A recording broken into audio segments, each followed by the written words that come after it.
Hi friends, welcome to channel. Karthigai Deepam சீரியலில் கார்த்திக் வந்துட்டு அவங்க பாட்டிக்கிட்ட சத்தியம் பண்ணி சொல்கிறாரு. என்னென்னா, நீங்கள் வரும்போது இந்த அம்மா அப்பாவோடைய வெட்டிங் ஆனிவர்சரி திருமண நாள் கொண்டாட்டம் ரொம்ப சூப்பராக இருக்கும் அப்படின்னு சொல்கிறாருங்க. பாட்டியும் சரிப்பா கார்த்தி, நான் சீக்கிரமே வந்துடுறேன் அப்படின்னு சொல்லி ஃபோனை வச்சிட்றாங்க. பார்த்தா நம்ம பாட்டி அடுத்த நாளே வந்து கிளம்புறங்கிறாங்க. அண்ட் இங்கே வந்து பார்த்திங்கன்னா கார்த்திக் ஐஸ்வர்யாவையும் அருணையும் கன்வின்ஸ் பண்ணி வீட்டுக்கு கூட்டி வந்துடுறாங்க. அடுத்து மிச்சம் இருக்கிறது ஆனந்தும் ரியாவும் மட்டும்தான். ஸோ கார்த்தியால் மட்டும் இந்த ரியாவை துரத்தி அடிக்க முடியாது அப்படின்னு சொல்லிட்டு கார்த்தி ஒரு பக்கம் நம்ம ரியாவுடைய ஹஸ்பண்ட் கிட்ட வந்துட்டு பேசுகிறாரு.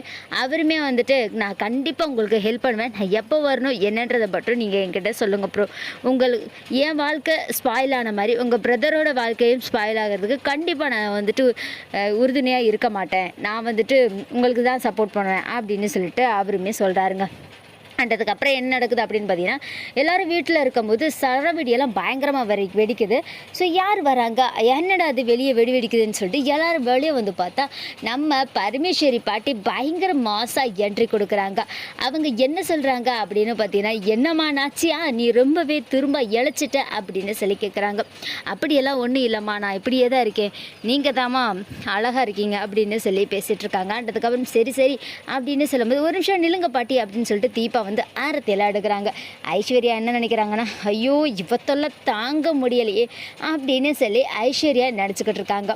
அண்ட் அதுக்கப்புறம் என்ன நடக்குது அப்படின்னு பார்த்தீங்கன்னா, நாம் கார்த்திக் வந்துட்டு வாங்க பாட்டி அப்படின்னு சொன்னோன்னே நம்ம பரமேஸ்வரர் என்ன சொல்கிறாங்க, என்னப்பா கார்த்தி நான் சொன்னதெல்லாம் ஞாபகம் இருக்குதானே அப்படின்னு சொல்லி கேட்குறாங்க. எப்படி பாட்டிமா இருக்கும், அதெல்லாம் ஞாபகம் இருக்குது அப்படின்னு சொல்லிட்டு கார்த்திக் சொல்கிறாரு.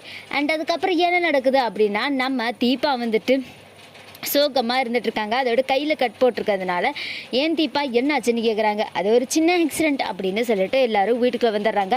ஐஸ்வர்யா என்னம்மா இனிமேலாவது பேரப்புள்ள பிறக்குன்றத உண்மையாக சொல்லுவியா அப்படின்னு சொல்லி பாட்டி வம்பு எடுத்துக்கிட்டு இருக்காங்க. அதெல்லாம் வந்துட்டு கண்டிப்பாக சொல்லுவேன் பாட்டி, நல்ல செய்தி அப்படின்னு சொல்லி ஐஸ்வர்யா சொல்லிட்டு இருக்காங்க. ஆமாம் லிஸ்ட்டில் இல்லாமல் இருக்கிறாளே யார் இவ அப்படின்னு சொல்லி கேட்டேன்னா அபிராமிக்கு மூஞ்சி சொல்லிக்குது. வேறு யாருமா, என் ஆசை மருமக மீனாட்சியை வெளியே துரத்திட்டு தேவையில்லாமல் நம்ம வீட்டுக்குள்ளார பீடமாடி வந்திருக்காளேம்மா, இவளை தாம்மா நம்ம முதல்ல விரட்டணுமே அப்படின்னு சொல்கிறாங்க.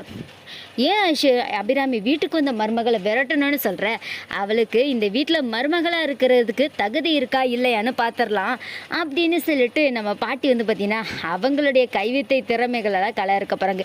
என்ன ரியா நீ இந்த வீட்டில் மருமகளாக இருக்கணும்னு ஆசைப்படுறியா அப்படின்னு சொல்லி கேட்குறாங்க. ஆமாம் பாட்டி, நான் ஆனந்த உண்மையாக காதலிக்கிறேன், நான் இந்த வீட்டில் தான் மருமகளாக இருப்பேன், இந்த வீட்டில் இருக்கிறவங்க யாருக்குமே என்னை பிடிக்கல அப்படின்னு சொல்கிறாங்க. அப்போது நான் உனக்கு ஒரு 4 போட்டி வைக்கிறேன், அதில் நீ ஜெயிச்சிட்டேன்னா நீ தான் இந்த வீட்டோட மருமகன்னு நானே முடிவு பண்ணுறேன்னு சொல்கிறாங்க. சாம ட்ரெஸ்ஸாக போய்ட்டுருக்கு கார்த்திகை தீபம் சீரியல். இந்த வீடியோ பிடிச்சிருந்தா லைக் பண்ணுங்கள், ஷேர் பண்ணுங்கள். தேங்க்ஸ் ஃபார் வாட்சிங்.